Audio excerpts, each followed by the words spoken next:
Assalamualaikum warahmatullahi wabarakatuh. Perkenalkan, saya Kaira dengan NIM 4202510015 dari kelas ASP 2C.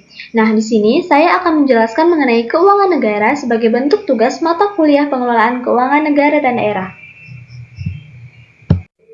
Nah, pertama-tama saya akan membahas pengertian keuangan negara menurut Undang-Undang 17 2003. Keuangan negara adalah semua hak dan kewajiban negara yang dapat dinilai dengan uang, serta segala sesuatu baik berupa uang maupun berupa barang yang dapat dijadikan milik negara berhubungan dengan pelaksanaan hak dan kewajiban tersebut. Selanjutnya, saya akan membahas tentang objek, subjek, proses, dan tujuan keuangan negara. Dimulai dari objek keuangan negara, yaitu semua hak dan kewajiban, termasuk kebijakan dan kegiatan fiskal, moneter, dan pengelolaan kekayaan. Subjek keuangan negara yaitu semua yang dikelola pemerintah pusat, Pemda, perusahaan negara atau daerah, dan badan lain yang ada kaitannya dengan keuangan negara. Proses keuangan negara yaitu dimulai dari kebijakan, perencanaan, penganggaran, pelaksanaan, sampai pertanggungjawaban. Lalu, tujuan dari keuangan negara dalam rangka penyelenggaraan pemerintah negara untuk mencapai tujuan negara. Nah, sekarang masuk ke ruang lingkup keuangan negara menurut Undang-Undang Nomor 17 Tahun 2003. Yang pertama, hak negara untuk memungut pajak, mengeluarkan, dan mengedarkan uang dan melakukan pinjaman. Yang kedua, kewajiban negara untuk menyelenggarakan tugas layanan umum pemerintah negara dan membayar tagihan pihak ketiga.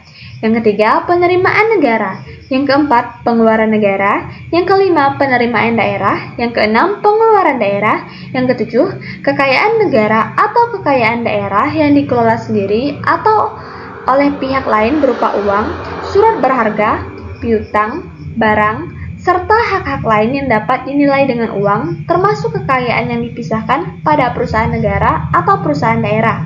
Yang kedelapan, kekayaan pihak lain yang dikuasai oleh pemerintah dalam rangka penyelenggaraan tugas pemerintah dan kepentingan umum. Yang kesembilan, kekayaan pihak lain yang diperoleh dengan menggunakan fasilitas yang diberikan pemerintah. Ruang lingkup keuangan negara terbagi menjadi 3 bagian utama, yaitu penerimaan, pengeluaran, dan pembiayaan. Jadi, di sini saya akan menjelaskan pengertian dan contoh dari penerimaan, pengeluaran, dan pembiayaan. Dimulai dari penerimaan, keuangan publik mencakup masalah-masalah kreasi memperoleh penerimaan ataupun pendapatan yang dilakukan pemerintah pusat dan daerah. Penerimaan negara menurut Undang-Undang 17 2003 adalah uang yang masuk ke kas negara dan hak pemerintah yang diakui sebagai penambah nilai kekayaan bersih. Contohnya seperti PPN, PPh, cukai rokok, dan hasil tambang. Selanjutnya, pengeluaran. Keuangan publik mencakup aspek pengeluaran negara yang termasuk di dalamnya belanja publik atau negara, pusat, dan daerah. Nah, pengeluaran negara menurut Undang-Undang 17 2003 adalah uang yang keluar dari kas negara dan kewajiban pemerintah pusat yang diakui sebagai penguras nilai kekayaan bersih. Contohnya, seperti gaji PNS, pembangunan jalan dan jembatan, bantuan sosial, dan pembelian alat sekolah atau kantor. Yang ketiga ada pembiayaan. Keuangan publik juga mencakup aspek pembiayaan yang dilakukan oleh pemerintah pusat maupun daerah.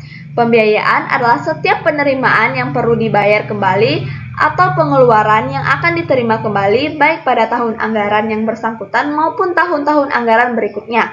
Terminologi lain adalah utang atau piutang negara. Contohnya utang luar negeri, obligasi negara, dan sisa anggaran tahun lalu. Nah, sekarang saya akan membahas bidang keuangan negara. Nah, bidang keuangan negara ini terbagi menjadi 3, yaitu subbidang pengelolaan fiskal, subbidang pengelolaan moneter, dan subbidang pengelolaan keuangan negara yang disahkan. Nah, yang pertama subbidang pengelolaan fiskal, yaitu penerimaan dan pengeluaran yang dikelola oleh pemerintah baik pusat maupun daerah.